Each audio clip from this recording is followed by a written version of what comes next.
Andito pala kami sa Laguna, sa San Pablo, Vanessa Farming Resort. Nakita ko tong lugar na to at narinig ko tong chismis sa mga marites. Ang sabi nila maganda raw dito at napakalamig ng tubig.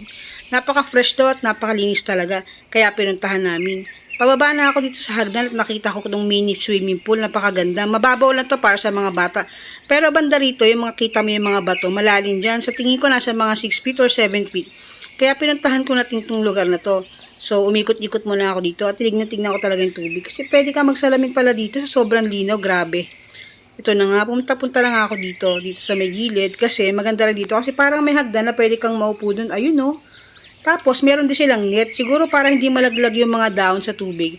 Para malinis din tignan. Ito na nga. Ito pala yung sa ilalim. Kasi dyan at napupunta yung mga tubig.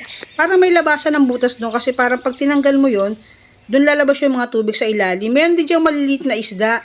Nakita ko, pinuntahan din namin yan.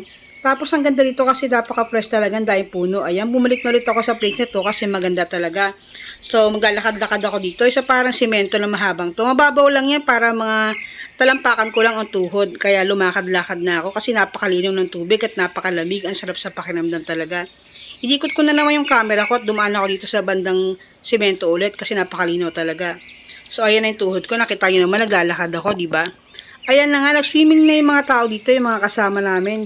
Ayan, ang lamig-lamig. Yung mga bata, enjoy na enjoy. Yung banda ron pala, mababaw lang yun. Ayun, hanggang tuhod lang.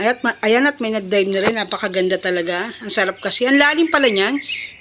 Tapos ito na nga, lumangoy na ako. May mga tao na sa tigilid ko. Doon sila sa medyo mababaw. Ayan na ako, lumalangoy na ako. Nagpapayabang ako, baka sakaling makita nila ako na magaling ako lumangoy. Ayan, nag-breaststroke ako. Pero wala nakakapansin sa akin. Ewan ko ba, hindi nila ako nakikita. At lumalangoy ulit ako papunta sa camera kasi gusto ko talaga makita nila na magaling ako lumangoy. Ayan, breaststroke ulit. Ang sarap, ang lamig, nakaka-fresh. Grabe, walang halong chlorine. Wala din ihi dito, grabe, lamig-lamig. Ito na nga, dahil walang nakapansin sa akin, nag-grab talaga ako. Ang sabi ko nga, ang Presidente Leni Robredo. So, wala pa rin nakakapansin sa akin, kaya lumangoy na lang ulit ako papunta sa camera. At kumanta-kanta ulit ako ng ang Presidente Leni Robredo, Vice Presidente Kiko Pangilinan. Ayan, at lumangoy ulit ako palayo sa camera. Kasi gusto ko talaga mapansin nila ako. Tapos yung nag-iisa na ako, nakita ko yung best friend ko, lumalangoy, nag-floating. Sabi ko, ba't kaya ito nag-floating? Hindi ko alam kung nag-floating to o patay na ata to. Ewan ko ba dito, lumuluta. Ayan, nag-floating na siya, malapit na sa akin. Ayun, hindi niya na kinaya, bigla na siyang lumangoy kasi nga malulubog na siya. So, ayan, sabi ko sa kanya, ano bang ginagawa mo? Lumalangoy ka po, nagpapakamatay. So, pinagtawan ako na siya. Sabi ko naman sa pamangkin ko,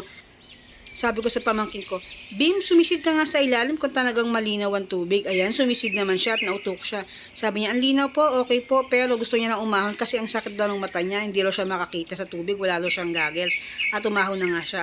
Ito naman best friend ko, niyaya akong lumangoy. Sabi niya, sisid daw kami, patagalan kami sa ilalim ng tubig, kaya sabi ko, sisid tayo. Pero bigla siyang lumutang at hinawakan ako sa kamay kasi raw malulunod na raw siya. Gusto yata talaga akong patayin nito eh. At sa gusto ko na lang, ako na lang lumangoy mag-isa kasi feeling ko, mermaid ako niyan. Grabe, ang linaw ng tubig at napakalamig talaga. Nakaka-presko ang tubig dito sa Vanessa. Ayan, langoy lang ako ng langoy. Hanggang lulutag na ako. Pag langoy ko, wala na pala mga tao at nagtatapos na ang kwento kong ito. Bye guys!